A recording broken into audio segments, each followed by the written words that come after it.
मित्रों, 12 मार्च को माननीय सर्वोच्च न्यायालय के निर्देशानुसार पूरे देश में लोक अदालतों का आयोजन किया जा रहा है। पूरे देश की तरह आगरा में भी राष्ट्रीय लोक अदालत का 12 मार्च को आयोजन है।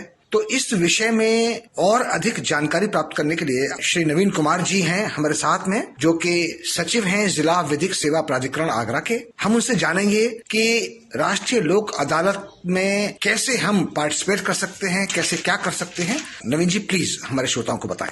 सभी श्रोताओं को मेरा नमस्कार। जैसा कि आप सब जानते हैं, पूरे देश में राष्ट्रीय लोक अदालत का आयोजन 12 मार्च 2022 को किया जा रहा है, जिसमें आप अपने आपसी सुलह समझौते के आधार पर विवाद का निपटारा करा सकते, जिसमें बैंक संबंधी, मोटर दुर्घटना प्रतिवाद, श्रमवाद, बिजली, जल, समन्वयवाद, वैवाहिक, भूमि आज्ञप्तिवाद, राजस्ववाद व अन्य सिविल वाद का निस्तारण आपसी सुलह समझौते के आधार पर करा सकते हैं। हम जानना चाहते थे कि कोई भी व्यक्ति लोक अदालत में किस तरह से अपना वाद प्रस्तुत कर सकता है, क्या प्रक्रिया है, कैसे कोई व्यक्ति लोक अदालत में जाए, क्या दोनों पक्षों को जाना है या कैसे क्या करना है, इसका प्रोसीजर क्या है, तरीका क्या है इसका? जहाँ तक पारिवारिक वाद का संबंध है, एक एप्लीकेशन जिला विधिक सेवा प्राधिकरण के कार्यालय में दी जाती है। वहाँ पर दूसरे पक्षकार को नोटिस दिया जाता है जी, जिसके आधार पर उन दोनों पक्षकारों को एक साथ बैठाकर उनका विवाद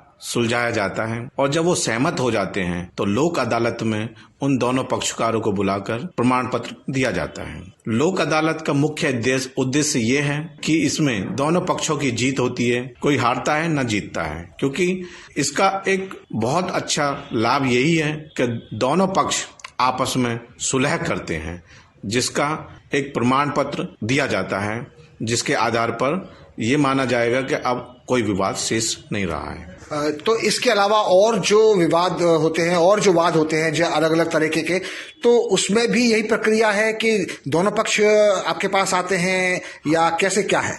हाँ, सभी वाद, क्योंकि बिना दोनों पक्षकार उपस्थित हुए तो आपसी सुलह नहीं हो सकती, इसलिए सभी में उपस्थित होना जरूरी है। जहाँ तक ई वर्चुअल कोर्ट की स्थापना हमारे यहाँ हो चुकी है और बहुतों को अभी जानकारी भी नहीं है कि हमें अपने चालानों का भुगतान कैसे करना है। अभी अवेयरनेस की बहुत बड़ी कमी है, तो हमने अब की बार ई चालान के विषय में वेबसाइट की जानकारी हमने दी है, जो अपने प्रचार के माध्यम से, पंपलेट या बैनर के माध्यम से लोगों को जानकारी दी जा रही है। तो ये जो वेबसाइट है वो आप हमारे श्रोताओं को बताएंगे क्या?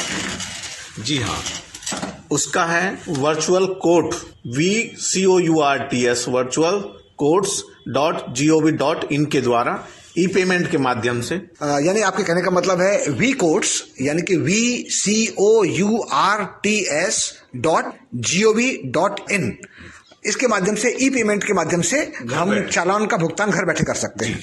घर बैठे आप अपने चालान का भुगतान कर सकते हैं, जिससे आपको राष्ट्रीय लोक अदालत में भी आने की आवश्यकता नहीं है। अच्छा, एक चीज और हम जानना चाहते थे कि राष्ट्रीय लोक अदालत के माध्यम से जो भी निर्णय होते हैं, क्या उनकी आगे सुनवाई होती है या यही फाइनल होता है? राष्ट्रीय लोक अदालत में डिस्पोजल के बाद में ये अंतिम निर्णय होता है, इसकी कोई अपील नहीं होती जी। यही सबसे अच्छा है इसका। यानी कि सुलह समझौते के आधार पर जो निर्णय हो जाता है वो सबसे महत्वपूर्ण होता है, सबसे बात जो है, तो उसके बाद में कोई सुनवाई नहीं होती है, दोनों पक्ष संतुष्ट हो जाते हैं।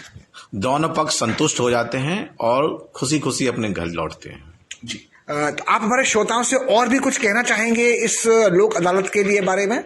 ये है कि आप अधिक से अधिक संख्या में आकर अपने, यदि कोई जो सुलह समझौते से केस सॉल्व हो सकते हैं, आके निपटारा लोक अदालत में करा सकते। एक चीज अक्सर देखने में आती है कि जो चेक संबंधी जो मामले हैं वो काफी बहुतायत से कोर्ट में पेंडिंग पड़े हुए हैं, सालों लग रहे हैं, तो उसमें अगर कोई व्यक्ति चाहे तो उसको क्या करना चाहिए? NI एक्ट से संबंधित चेक निरादर जो वाला वाद है, उसमें एक काम हो सकता है कि आप एक अपने न्यायालय में आकर उन्हें मीडिएशन के थ्रू निपटा सकते हैं जी। मीडिएशन में लाकर या जिला विधिक सेवा प्राधिकरण के यहाँ पे एक आवेदन देकर दोनों पक्षों को बैठा के सुलह समझौते के आधार पर आप अपने वाद का निस्तारण करा सकते। यानी कहने का मतलब यह है कि सुलह समझौते के आधार पर जो निर्णय होते हैं वो ज्यादा बेहतर हो सकते हैं, उसमें समय भी कम लगता है और लोगों को सस्ता, सुलभ और त्वरित न्याय मिल जाता है। और सबसे बड़ी बात यह है कि आपस में कोई भी मनोमालिन्य नहीं होता, ये सबसे बड़ी बात है।